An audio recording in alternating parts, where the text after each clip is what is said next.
Welcome to this week's episode of The Path Less Chosen, the podcast showing you the careers they don't teach you about in school. My name's Sol. I'm Jamie. And this week we have Charlie Davis on the podcast. And Charlie is a Snapchat and TikTok sensation, amassing over 10 million views.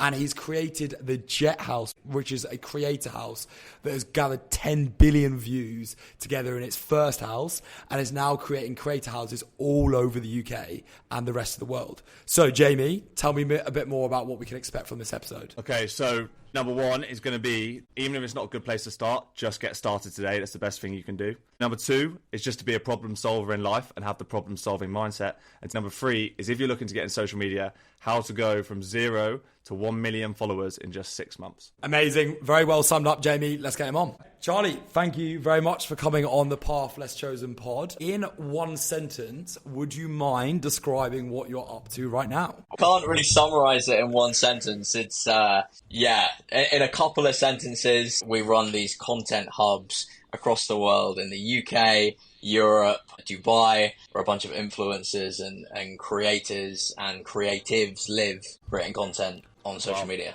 To jump in to begin with my burning question, I think the first thing I saw was your TikTok. How did you go about amassing nearly 5 million followers on TikTok? It's interesting. I started posting videos initially because I didn't really have much else to do. It was during lockdown, and at the time, TikTok's reach was crazy. I mean, you could post a video with 0 followers and it get millions and millions of views. And I just kept consistent with posting. It was consistent of posting. It was learning more about the algorithm, learning more about how to make these videos. And after a while of doing things, you just kind of pick up how to get these videos to go viral. So yeah, it's been amassed over the last few years. I love that you just say you started posting, because I think, like, as someone who's dipped their toe in the last year, that took me a long place to get to, of just being like, oh, I'm just going to start posting. What actually got you to be like, oh, I'm just going to film and post? Like, that's a big step for a lot of people, right? I think a lot of people think of it like, okay, I want to start making videos, but I need the perfect camera.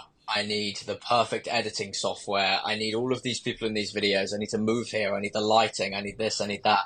I think the key to it is just to start posting. Your first video isn't going to be very good. My first video was terrible, so I think it's just going for it and just posting, and over time you'll get gradually better and better and better. I would say if you're going to get into social media and creating content, it's definitely for the long haul. When chatting to creators or brands and they're not seeing instant results, it's always a case of, look, give this time, let it kind of soothe over. And it takes a while. Obviously, I think that's such an important message to share, because on this podcast, a lot of the people kind of listening will always think they don't want to take that leap and go outside their comfort zone and start something. And I've always said to Sol, kudos to him, because he actually went about and started. So I'd be interested to know, what would you tell those kind of people that may be debating it, other than just go and start? How would they go about finding their own niche, and how did you go about doing it yourself to then create an audience that that your content would appeal to? I think it's all starts with what you're interested in. I've seen some of Sol's videos. It's a lot about happiness and talking with different people. Just start at what you're interested in and what you enjoy watching, I think, is the best thing. For example, I used to be a magician.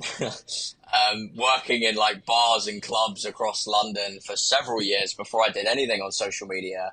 And then my first social media video I filmed was me just doing a card trick directly to the camera. Nobody really saw it. Nobody viewed it.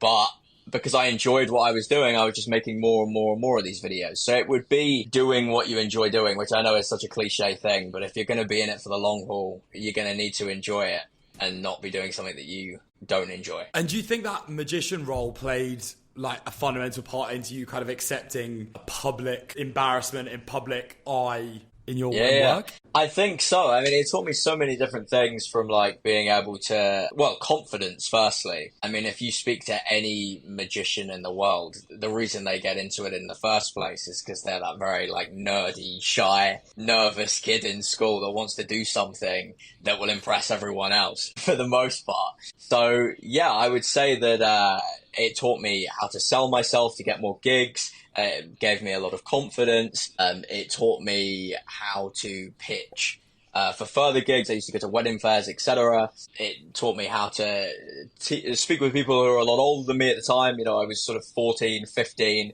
going around restaurants and things like this. So I think it taught a lot of different skills. And I think from a social media perspective, it definitely taught that as well, to be more out there and to put yourself out there. I definitely think so. But I don't think it's necessary. I feel like anyone can kind of create these videos, and you just have to kind of get over that initial hump of what people are going to think of you. I think listening to that story, you sound like someone who was always destined for what we describe as obviously a path less chosen. You know, we don't get to speak to many people that even at the age of 14 or 15 were doing something that was quite unique, but clearly doing quite well in it.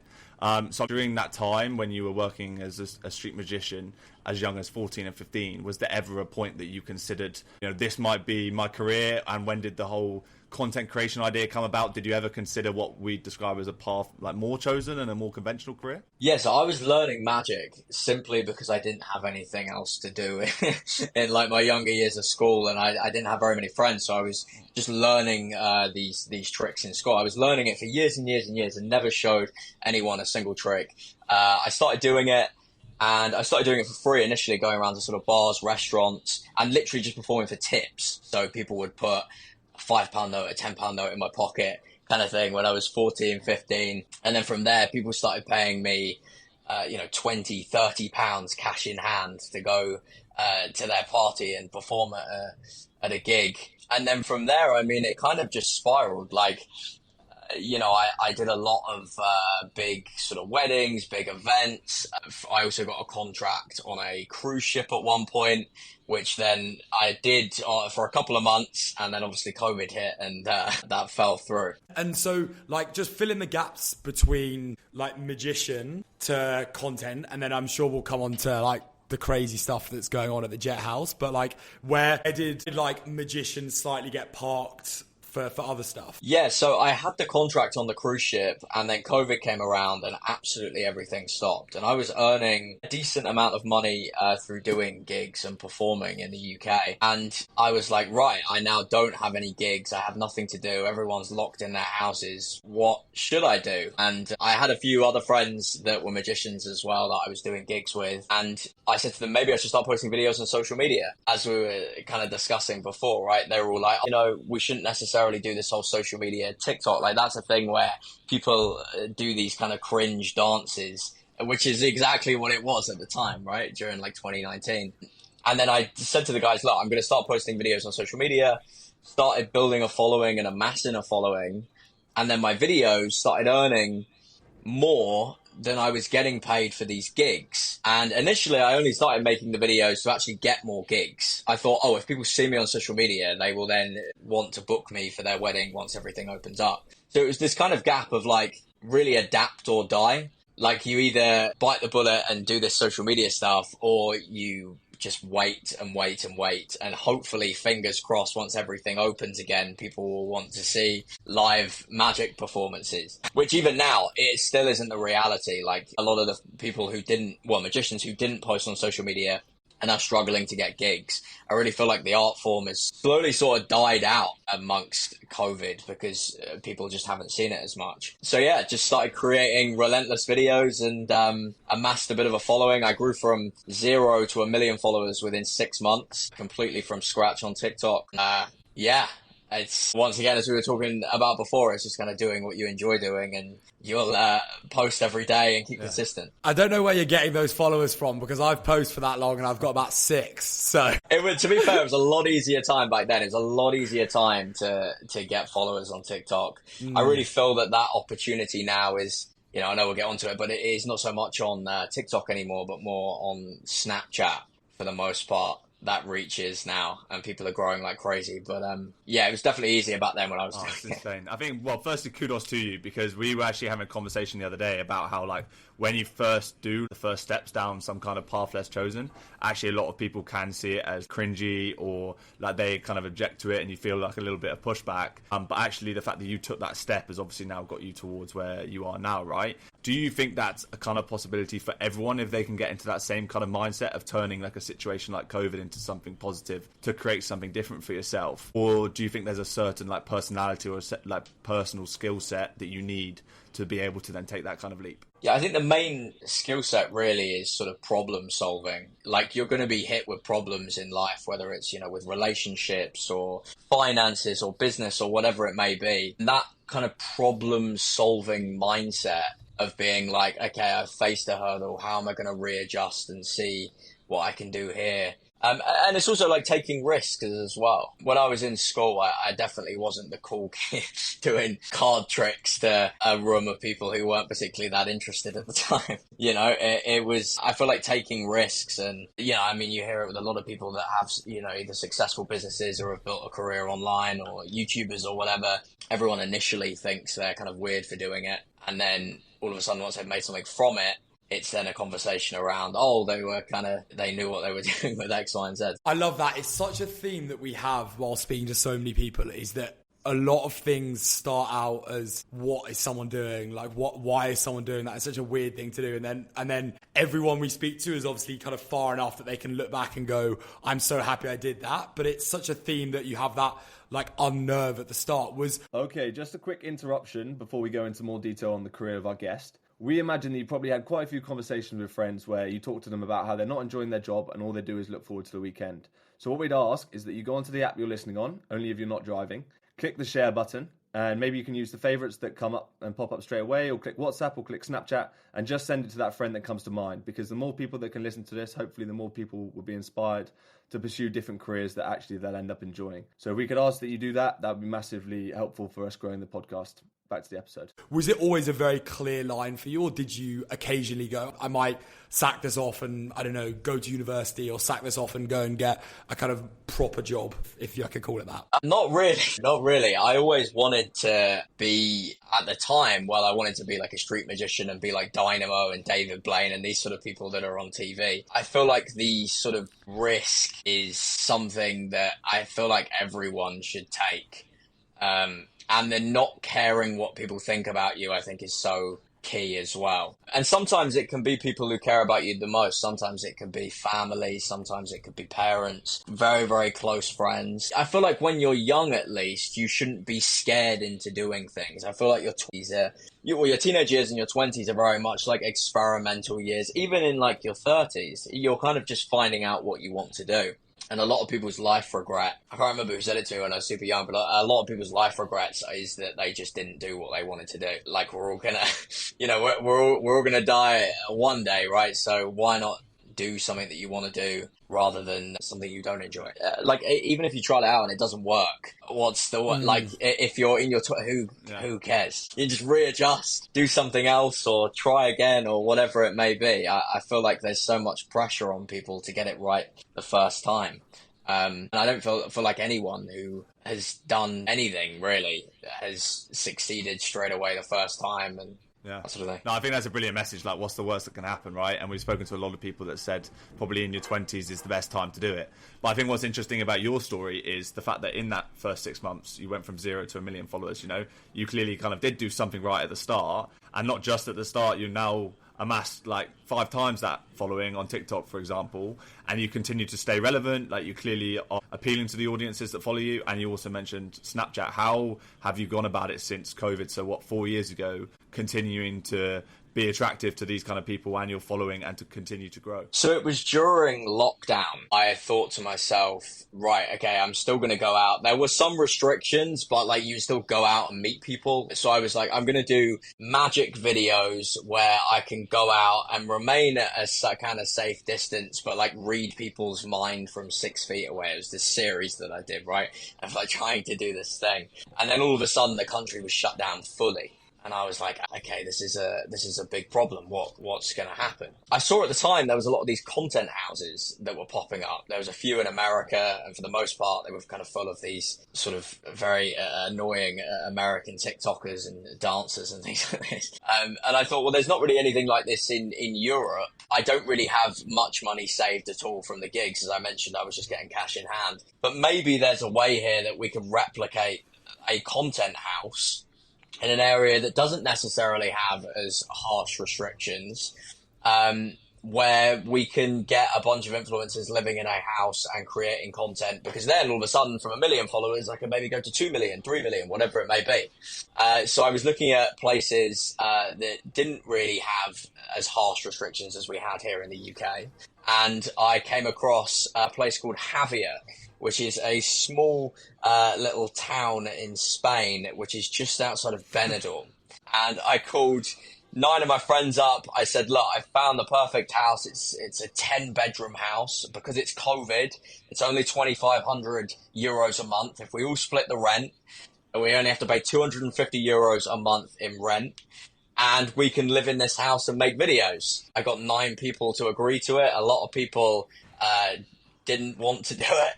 And we got on a flight the next week and landed in this house. A lot of us never even met each other before. And we all started making videos. And from the first month we were in the house, we had combined over 1 billion views between the 10 of us.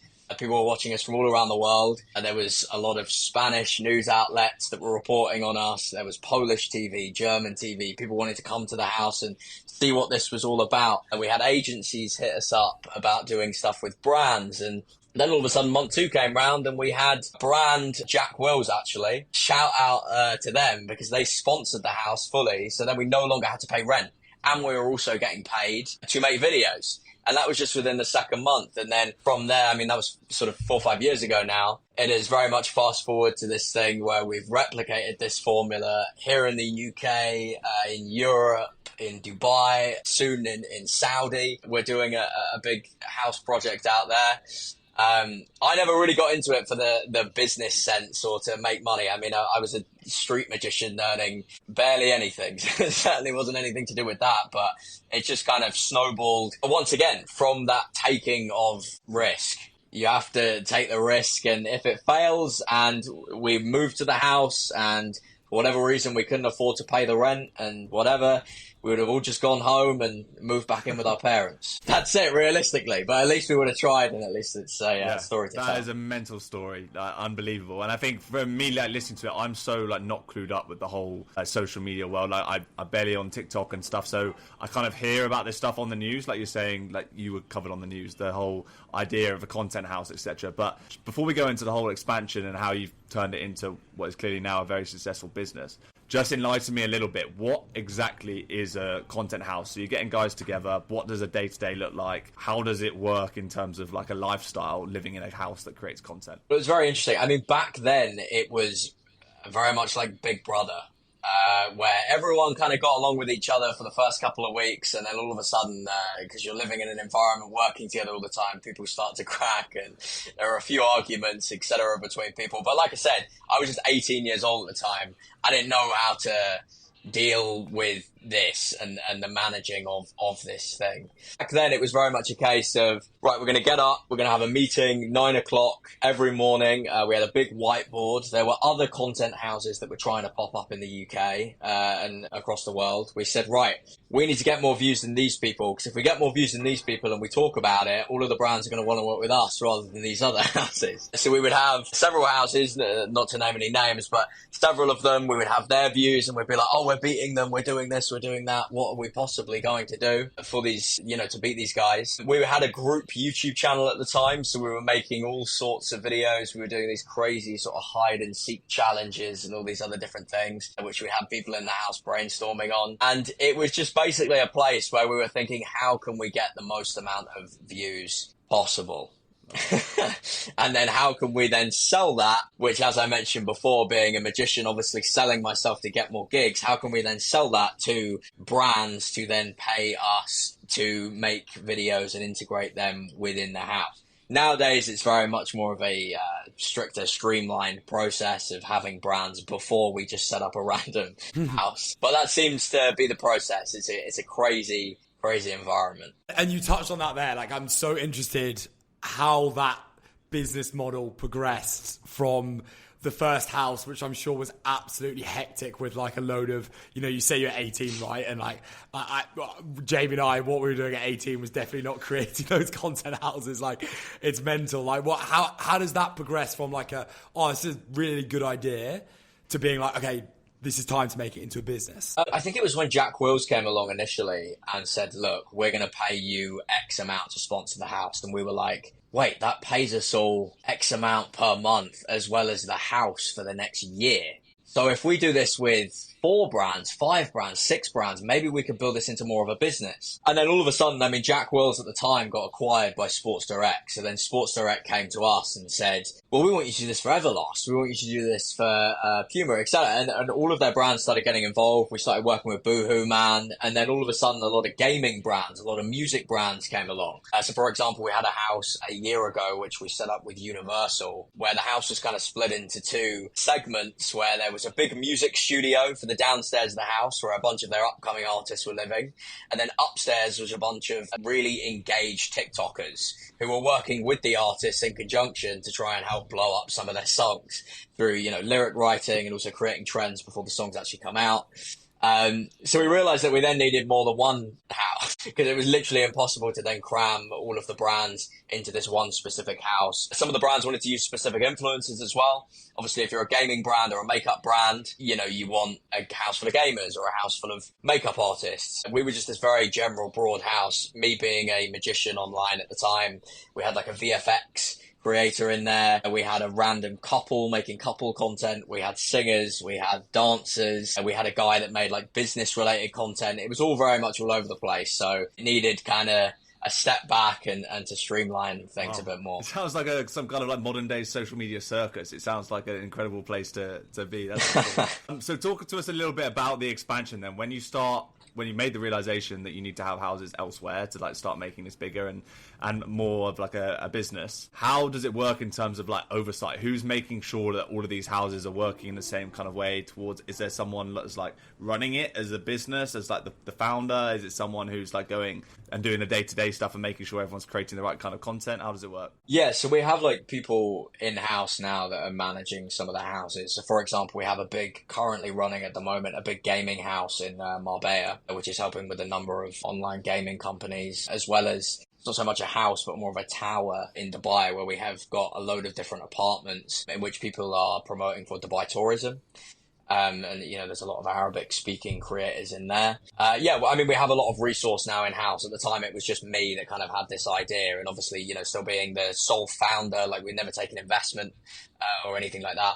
So still being the sole founder of the business, it's then a case where you're kind of 18, 19, 20 and hiring people to try and manage different fractions of these houses. And it's a weird business model. I mean, there's a lot of agencies specifically now, obviously with the boom of a lot of these online gurus talking about, you know, I'll start an agency and you can scale up to this amount of money per month and blah, blah, blah. I mean, this is a very weird business model, these houses, of kind of having this set outgoing of rent per month and then having to get brands to succeed the rent to also pay everyone to also make profit on top of that. So it's an agency model, but it's we've got people in house that help with a lot of it now. It's a full on company. It's not just me running around trying to do everything.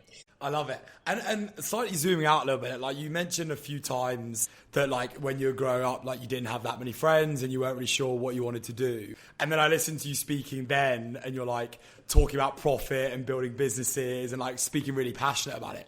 Do you think it's fair to say that like just starting to post online, doing the magician stuff, this has all changed your life? 100%. I mean, I sometimes joke around with some of the guys that I live with in the house and I was like, what if we never jumped on that phone call? What if I never bothered searching for that house? It's these key things. And I think, you know, if you're genuinely trying your best every single day and reaching out for every opportunity, you're going to hit. It's the same when I was a magician, you know, going around performing in bars. A lot of the time I would be allowed to perform in those bars. And there were some times where the people would ask me to leave because they hadn't hired me to actually be there. So, you know, the going around performing in bars relentlessly, even though you're not necessarily making any money and you're just kind of working on tips, it still goes back to what we were saying before, right? Of just putting yourself out there as much as possible. And I think the best way to do that now is to create content online, specifically with comedians as well. I mean, I'm booked up next week to go see Jimmy Carr. right? And Jimmy Carr was performing for years and years and years on comedy circuits for ages, you know, and it was the same when I was kind of coming up with some of the magician stuff. You would perform on these circuits for years and kind of try and get into the clubs and get recognized. Now it's all social media. It's all, every single comedian that's coming up, every single performer that's coming up, it's through social media, 100%. So I feel like that opportunity, and as we mentioned at the beginning, creating as much content as possible, taking the risk, not necessarily caring about what people are going to think of you, it's going to, I think it will eventually pay off. And I think definitely what's always interesting for us then is once we've heard someone and their journey to now, which obviously you've achieved a lot, you sound like you're in a brilliant position now. What is the plan for the next 5 years, for example? How does it look? Is it going to continue the same way? And what's your role within that? So I want to expand the business massively to just kind of more houses and more things going on and stuff like this, but also kind of coming in on businesses as well. So we've worked with a lot of different brands externally, and obviously they're paying us a fee. You know, you've seen the rise of things like Prime. You've seen the rise of things like, Mr. Beast's Beast Bars and that kind of thing. I feel like that whole creator economy, what with TikTok Shop now, I feel like it's interesting to, obviously with the huge marketing power that we have with Jet House and what's going on there, to then direct it to something that we actually have ownership of. I think that's really, really interesting. And that market is growing massively. I mean, at the minute it's valued at $1.6 trillion, the creator economy, and it'll be valued at over $6 trillion by 2030. So it's one of the fastest growing industries, and I think creating, which I still haven't exactly figured out what that product is, but I feel like some sort of product that can have the marketing power behind it is, I think, definitely the way forward. Mental, mate. So good to hear that, and I look forward to buying like some weird random item that has your face on it, like a cereal or something like that in a few years' time. But no, I love it. And so wrapping up with the final question that we ask all our guests. So if you were to go back to a time, probably when you were a magician or just starting in your content creator journey, what is one thing you do the same? What is one thing you do differently? And what's one thing you tell yourself to motivate yourself? One thing I do the same is probably remain as consistent as I did.